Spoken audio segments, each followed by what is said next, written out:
അങ്ങനെ കഴിഞ്ഞ ദിവസം നമ്മളുണ്ടാക്കിയ ക്രിസ്മസ് ട്രീയിൽ കുറച്ചും കൂടെ തോരണങ്ങൾ വാങ്ങിച്ചിട്ടിട്ടുണ്ടായിരുന്നു. അത് കഴിഞ്ഞ് നമ്മൾ പുൽക്കൂട് ഉണ്ടാക്കാനാണ് തുടങ്ങിയത്. കഴിഞ്ഞ വർഷത്തെ പുൽക്കൂടൊക്കെ നശിച്ചു പോയിട്ടുണ്ടായിരുന്നു. പുതിയ പുൽക്കൂട് ഉണ്ടാക്കാനാണെങ്കിൽ സമയമില്ല. അതുകൊണ്ട് ഇപ്രാവശ്യം നമ്മൾ ക്രിബ് ഒരുക്കാനായിട്ട് ദേ ഈ ഒരു കസേരയാണ് എടുത്തിട്ടുള്ളത്. പരിവാരങ്ങളെ ഒന്ന് ഇരുത്താൻ വേണ്ടിയിട്ട് നമ്മുടെ ആ ഇരിപ്പിടത്തിലൊന്ന് സ്പോഞ്ചൊക്കെ വെച്ച് ലെവൽ ചെയ്ത് കൊടുത്തിട്ട് മേൽക്കൂര പണിയാൻ തുടങ്ങി. അതിന് വേണ്ടിയിട്ട് അധികം ഉണങ്ങാത്ത ഓലയാണ് കേട്ടോ ഞാനിവിടെ എടുത്തിട്ടുള്ളത്. അത് ആ കൈപ്പിടിയുടെ രണ്ട് സൈഡിലുമായിട്ടൊന്ന് കയറ് വെച്ച് കെട്ടി ഗോപുരം പോലെയൊക്കെ സെറ്റാക്കി കൊടുത്തിട്ടുണ്ടായിരുന്നു.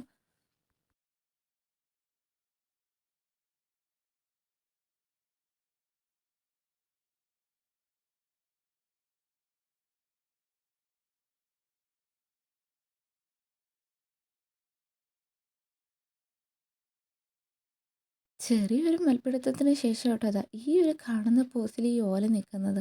അതിനുശേഷം ബാക്കിയുണ്ടായിരുന്ന തോരണങ്ങൾ തലങ്ങനെയും വിലങ്ങനെയും അവിടെ ഇവിടെയൊക്കെ ചുറ്റി ഞങ്ങൾ ഇട്ട് കൊടുത്തിട്ടുണ്ട്. കഴിഞ്ഞ വർഷത്തെ പരിവാരങ്ങളായതുകൊണ്ട് പെയിൻ്റൊക്കെ അവിടെ ഇവിടെയും പോയിട്ടുണ്ടായിരുന്നു. നല്ലത് നോക്കി മാത്രം വെച്ചതുകൊണ്ട് ആളെണ്ണം ഇത്തിരി കുറവാണ്. എങ്കിലും ഉള്ളതെല്ലാം ഞാൻ വെച്ചിട്ട് കുറച്ച് ഓല അതിനകത്ത് ഇട്ട് കൊടുത്തിട്ടുണ്ടായിരുന്നു. പിന്നെ നമ്മുടെ ഫൈനൽ ടച്ചായ മാലബൾബ് അതാണല്ലോ അതിൻ്റെ ഹൈലൈറ്റ്. ഇത് ഞാൻ ഇടുന്ന സമയത്ത് എൻ്റെ അനിയത്തി വന്ന് ഇടയ്ക്ക് ഓൺ ചെയ്യുക ഓഫ് ചെയ്യുക ഓൺ ചെയ്യുക ഓഫ് ചെയ്യുക ഇത് തന്നെയായിരുന്നു പരിപാടി. അതിൽ ഞാൻ ചിരിച്ച് നിൽക്കാത്തത് എന്തോ എൻ്റെ ഭാഗ്യം.